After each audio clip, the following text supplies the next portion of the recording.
Thank you. Welcome, welcome. Hi, everyone. My name is Thando, and I'm here to tell you a story of silence.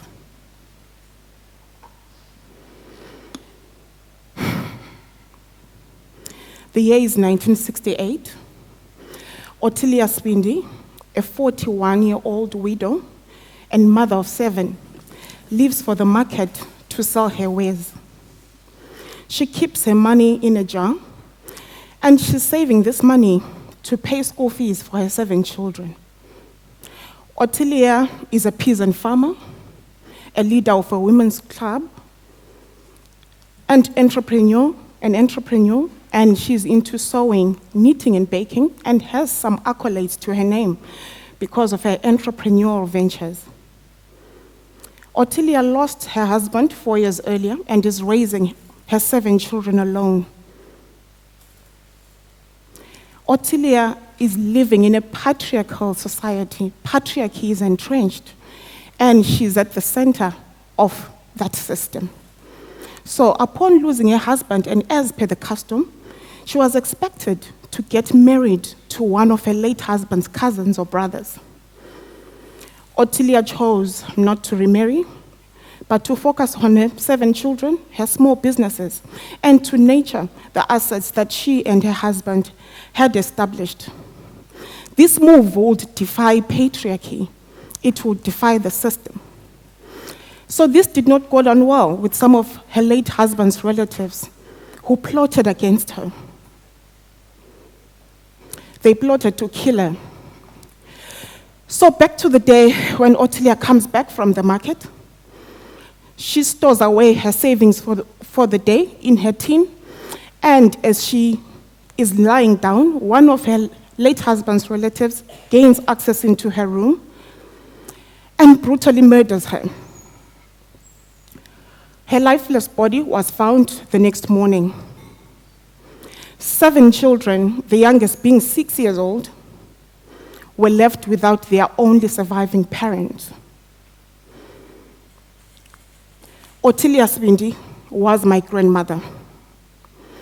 I was deprived of a grandmother. It's been 60 years since her passing, but no one talks about it. Everyone is silent. I did not know about this incident until I was 16 years old, when one of my boarding school matrons recognized my second name and told me what happened. I was shattered, and this has impacted me in unimaginable ways. I also recently broke the silence 3 weeks ago when I spoke to my dad, who is now 69 years old, to tell him I'm preparing for this talk, what really happened. He says, you know what, Thando, I'm ready to talk about it at 69. So he told me what happened. But back then, when I had heard the story, I was also silent about it. So the children, grandchildren, and great-grandchildren of Ottilia are surviving with a permanent scar, a scar of gender-based violence. Some say silence is golden, but silence is also insidious and deadly. Silence causes stress, mental health challenges, post-traumatic disorders. I remember when I was a little girl, I would hear of adages in our African language. One of them says, "Chakafu kitsa dzimba matenga," which means what happens in the household should not be shared with anyone. What has this led to? Victims and survivors of gender-based violence are suffering in silence. They can't share their pain, and as such, they cannot get help. Some have gone to the grave with their pain because they cannot open up to anyone. So this has further cultivated a culture of silence and led to more mental health disorders. When I was 16 years old, it dawned on me that, you know what, Thando? Gender-based violence is real. And, our communities and homes were sometimes not safe for the girl child. I recall how I would panic when my mother sends me to the shops to buy some bread because I knew that the inevitable was coming. You would get boys making comments about my body. Big hips, round breasts, big bums, and things like that. I was used to it, but I kept silent. I knew that by the time I leave my mother's gate, my fate was sealed. And yet, I walked in fear, and I walked in silence. In the comfort of our dormitories, I went to a boarding school. We used to have our safe spaces where we would share information about what car does your dad drive, or what work does your mother do. But one thing that stuck with me up to this day are some of the stories that were shared by some of my peers on GBV. Some were sexually violated by their uncles. Some were violated by their stepdads.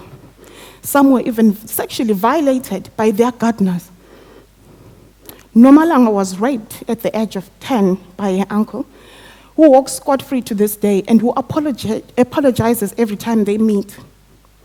Musa, on the other hand, washed her father, beat up her mother to a pulp until she got a disability. Why? Because the food was not too hot, because her hairstyle was too pretty that she wanted to attract other men. Yenzi, on the other hand, had a boyfriend who told her she's ugly and fat. And this really impacted negatively on her self-esteem.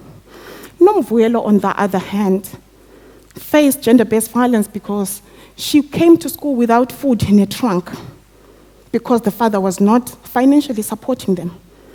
All of us, one way or another, were abused. But we were silent. Silence ruled. Silence was safe. But what did silence do? Silence killed our inner beings.